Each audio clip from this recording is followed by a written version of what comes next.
आत्मा और परमात्मा का मिलन संजोग डे 64। आइए उस दैवीय प्रेम की ऊर्जा को अपने हृदय में अनुभव करें।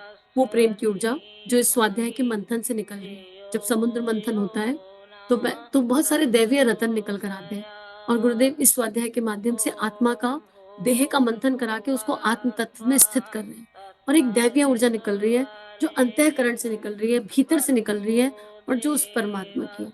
उस प्रेम की दिव्य ऊर्जा को अपने हृदय में अनुभव करें और उस ऊर्जा का विस्तार होते हुए देखें।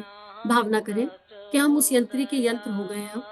हमारा हम में अब कुछ नहीं है और जो भी कुछ है वो उन्हीं का है और अगर अपना कुछ बचा है तो वो भी उन्हीं का एक दिन हो जाएगा इस यात्रा पे अभ्यास प्रयास के साथ। और हमारे हृदय से एक प्रेम की दैवीय ऊर्जा निकल रही है, संवेदना की ऊर्जा निकल रही है, वो पूरे विश्व ब्रह्मांड में फैलती जा रही है और गुरुदेव की ये दिव्य लेखनी, महापुरुषों की दिव्य लेखनी अनंत काल के लिए इस समस्त संसार को जागृत कर रही है।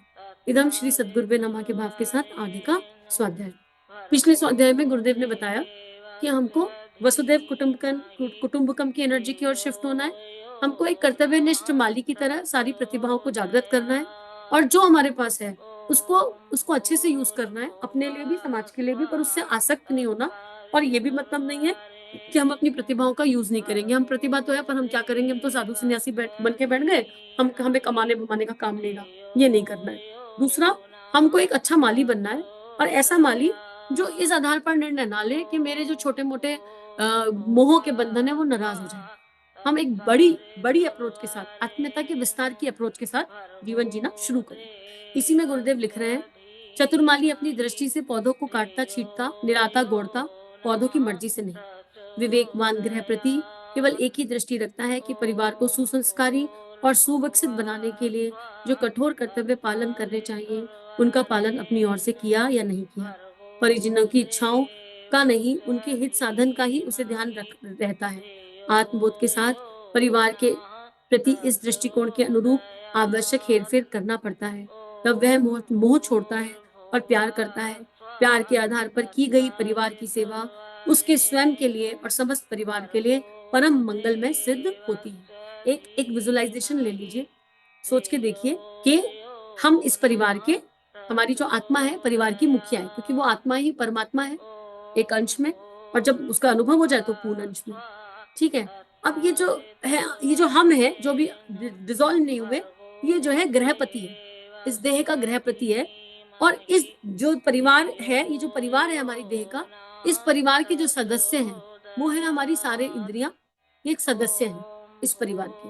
अब अगर हमने हमारे आध्यात्मिक मन का लाभ ना लेकर, हमारे आध्यात्मिक मन की शक्ति को बल देकर इन इंद्रियों को एक एक दिशा नहीं दी, एक सही दिशा, आत्मा के सुख की दिशा नहीं दी, तो जो इस परिवार की व्यवस्था है वो कितनी बिगड़ जाएगी। सोच के देखिए क्या हाल होगा इस देह रूपी देह का, इस देह में जो कुछ बस रहा है हमारे इस मानव तन का, मानव जीवन का। तो जब गुरुदेव हमें ये बता रहे हैं कि हमें गृहपति बनना है, तो हमको सबसे पहले अपने ऊपर कंट्रोल करना आना चाहिए। हम अपने आप को पहले अपना राजा माने, इंद्रियों का राजा माने। हम अपनी इंद्रियों को कंट्रोल करें। कंट्रोल करना मतलब ये नहीं कंट्रोल फ्रीक हो जाए, इंद्रियों को दिशा दें। इंद्रियां जो प्रवृत्त मन की ओर बहती चली जा रही हैं, उनको आध्यात्मिक मन की ओर ले जाए। और उसके लिए हमको क्या करना पड़ेगा, सुसंस्कारी और सुविकसित होना पड़ेगा। हमको कठोर कर्तव्य पालन करने पड़ेंगे और फिर हम एक एक इंद्री को दिशा दे पाएंगे। फिर जब हम अपने ऊपर ये कर लेंगे तो यही ट्रिक और टेक्निक्स हमको अपने परिवार पर अप्लाई करनी है, पर प्रेम से। गुरुदेव कहते हैं अपने लिए कठोर बनो और सबके लिए प्रेम का भाव रखो। अपने लिए कठोर बनो, लेकिन प्रेम का मतलब भय बिल्कुल भी नहीं है। प्रेम का मतलब अनुचित के लिए अनुचित सुनकर दबना बिल्कुल भी नहीं है। प्रेम की एक दिव्य परिभाषा है और वो दिव्य परिभाषा कहती है वही करो जिसमें सबका हित है, जिसमें सबका मंगल है। भले ही आवरण से नीम और करेला बनना पड़े, कोई दिक्कत वाली बात नहीं है। उनके गुण बहुत ज्यादा होते हैं। तो यहीं पर गुरुदेव समझा रहे हैं कि आत्मबोध के साथ परिवार के प्रति इस दृष्टिकोण के अनुरूप अपना हेरफेर कीजिए। ऐसा किया तो एक परम मंगलमय परिवार बन जाएगा।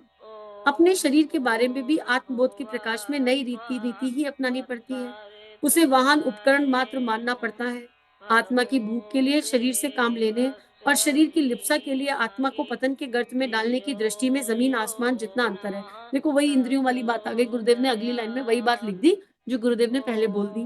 क्या कह रहे हैं, आत्मा की भूख के लिए शरीर से काम लेने मेरी आत्मा क्या चाहती है? आज एक प्रश्न कर लें अपने आप से, हमें किन-किन चीज़ों में सुकून मिलता है? एक आत्मिक सुकून, क्या करके आत्मिक सुकून मिलता है? क्या गुलाब जामुन खा के? 4-5 आइसक्रीम्स पेल कर अच्छे से? या टीवी देखकर? क्या आत्मिक सुकून मिलता है? परमानेंट होता है वो? शॉपिंग करके?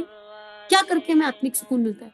या थोड़ी देर परमात्मा का चिंतन करके, कोई दैवीय बुक पढ़ने के बाद, स्वाध्याय करने के बाद, सत्संग करने के बाद, बाहर निकलकर लोगों की सेवा करने के बाद, किसी भूखे को खाना खिलाने के बाद, एक एक कर्तव्यनिष्ठ जीवन जीने के बाद, अपने कर्तव्य कर्म अच्छे से करने के बाद, हमको किस चीज़ में सुख मिलता है? परमानेंट वाला। हम अपने आप से ये पूछ लें, ताकि हमें अपनी आत्मा की भूख तो पता चले। अभी तो हमको यही नहीं पता कि हमारी आत्मा चाहती क्या है। जब ये पता चल जाएगी, फिर हम उस आत्मा की भूख के लिए शरीर से क्या-क्या काम ले सकते हैं। हम वो सब काम लेंगे जिनकी आवश्यकता है। अभी हम उल्टा जी रहे हैं। अभी तो हम शरीर की लिप्सा के लिए आत्मा की आवाज़ को डोरमेंट गड्ढे में डाल रहे हैं। सुन ही नहीं पा रहे हैं। और कई बार तो ऐसा भी होता है कि आत्मा की आवाज़ समझ में आ जाती है, लेकिन वो एनर्जी डिफिकल्ट टू लिव होती है, डिफिकल्ट टू बियर होती है, तो हम उसको ट्रांसफ़ॉर्म कर देते हैं। अपना मन टीवी देखने में लगा लिया, अपने आप को रजोगुण में उलझा लिया, तमोगुण में उलझा लिया, ऐसा भी कर जाते हैं। तो ये चेकिंग करने की आवश्यकता है। शरीर और मन को मैं मान बैठने पर इंद्रियों की वासनाएँ और मन की तृष्णाएँ ही जीवन उद्देश्य बन जाती हैं और उन्हीं की पूर्ति में निरंतर लगे रहना पड़ता है। पर जब ये मान्यता हट जाती है, अपने को आत्मा स्वीकार कर लिया जाता है, तो मन को बलात् उस चिंतन में नियोजित किया जाता है, जिससे आत्म कल्याण हो और शरीर से वह कार्य कराए जाते हैं, जो आत्मा का गौरव बढ़ाते हों और उनका भविष्य उज्ज्वल बनाते हों। सेल्फ एक्सप्लेनेटरी है, दिव्य है। तो हम आत्म कल्याण के लिए जिएँगे, आत्मा का गौरव बढ़ाने के लिए जिएँगे और जिसकी आत्मा का गौरव बढ़ गया, उसको आत्म प्रकाश प्राप्त हो गया और अगर हमें आत्म प्रकाश प्राप्त हो गया, तो जो प्रकाशित है, उससे प्रकाश हर ओर अपने आप फैल जाएगा। वो इसलिए फैल ही नहीं रहा कि उसको संकीर्ण रहना है। आत्मबोध एक श्रद्धा है। आत्मबोध एक श्रद्धा है। आत्म साक्षात्कार एक दर्शन है, जिसे यदि सच्चाई के साथ हृदयंगम किया जाए, तो दृष्टिकोण ही नहीं, बदलता वरन क्रियाकलाप भी बदल जाते हैं। गुरुदेव ने कितना सुंदर बताया। श्रद्धा के बिना आत्मबोध संभव नहीं है। श्रद्धा, मूल में श्रद्धा और विश्वास ही है और जब श्रद्धा के साथ इस राह पे चल देंगे, श्रद्धा के साथ इस रास्ते पे चल देंगे, तो फिर आत्म साक्षात्कार तो अपने आप हो जाएगा। अपनी आत्मा का दर्शन ही तो आत्म साक्षात्कार है। मुझे ये तो पता चल जाए कि मैं देह से अलग एक आत्मा हूँ, एक दिव्य प्रकाशित शक्ति पुंज हूँ। वही एक दर्शन है, दिव्य दर्शन। तो वो अपने आप हो जाएगा, कुछ करना नहीं पड़ेगा। इसी परिवर्तन को आत्मिक कायाकल्प कहते हैं। यह जिस क्षण भी संभव हो जाए, उसी दिन अपने मन में भारी शांति, संतोष, उल्लास, उत्साह दृष्टिगोचर होता है और लगता है मानो नरक से निकलकर स्वर्ग में आ गए। अब ये ना ये अनुभव अनुभूति का विषय है यहाँ पर। इसको बहुत ज़्यादा एक्सप्लेन या नहीं किया जा सकता। ये तो परम पूज्य गुरुदेव वंदे माता जी की कृपा है कि हमारे पास इन दिव्य अनुभव अनुभूतियों के लिए भी ना लेखनी है गुरुदेव की। नहीं तो इनको बहुत एक्सप्लेन करना इम्पॉसिबल है कि कैसी शांति मिलती है, कैसी एक फीलिंग होती है। जैसे आपने कभी किसी को प्रपोज़ किया है? कभी प्रेम हुआ है? तो वो कैसी गुदगुदी होती है, कैसी फीलिंग होती है, किसी को समझा पाओगे क्या? Can you give words to it? कि अरे हमने जब प्रपोज़ किया था तो हमको ऐसा फील हुआ था, वैसा फील हुआ था। या जैसे कभी जब पहली बार जो है जब पहली बार कुछ अचीव किया, चाय बना ली पहली बार, कुछ दिव्य अचीवमेंट हुआ, तो कैसी फीलिंग हुई अंदर? एक हृदय में एक गुदगुदी हुई। क्या उसको किसी को समझा सकते हैं? संभव है वो समझा पाना, किसी को पॉसिबल है वो समझा पाना। इसी तरह ये जो आत्मिक कायाकल्प है, ये उसी क्षण हो जाता है जिस क्षण हम इस यात्रा पर चलने के लिए हाँ कह देते हैं। और फिर हर पल साधना होती है, हर पल चिंतन होता है परमात्मा का, क्या करने योग्य है, क्या नहीं। कब हम आत्मा के सुख के लिए जिए, कब हम शरीर के सुख की तरफ ट्रांसफर हो गए, कब हम भयग्रस्त हो गए, कब हम कर्तव्य कर्म कर रहे हैं, कब हम मोहग्रस्त कर्म कर रहे हैं। अंदर चलता रहता है। देह से आप सारे काम करोगे, आप ऑफिस जाओगे, आप घर के काम करोगे, आप बच्चों का लालन-पालन करोगे, आप पढ़ाई भी कर लोगे, आप सब कुछ करोगे। ये सब अंदर-अंदर घटित हो रहा है और इसके लिए बाहर की कोई एक्टिविटी चेंज नहीं करनी पड़ती। There is no change in your routine. It happened automatically और ये जो ऑटोमैटिक हैपन होता है ना, इसके बाद एक एक दिव्य शांति मिलती है, एक दिव्य आनंद की प्राप्ति होती है।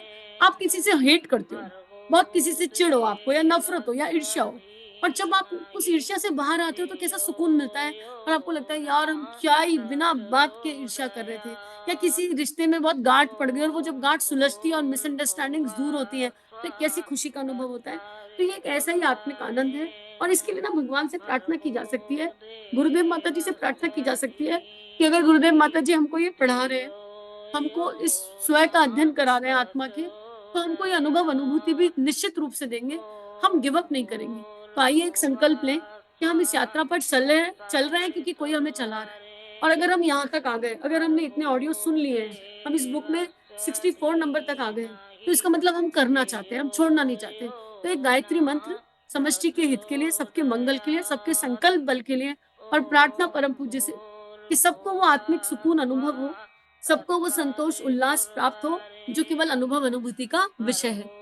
ॐ भूर्भुवः स्वः तत्सवितुर्वरेण्यं भर्गो देवस्य धीमहि धियो यो नः प्रचोदयात्।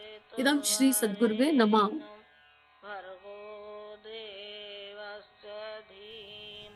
हमारे YouTube चैनल को सब्सक्राइब कीजिए और बेल आइकन पर क्लिक कीजिए ताकि आने वाली सभी वीडियो की नोटिफिकेशन आपको मिलती रहे। आप सभी को बहुत बहुत थैंक यू।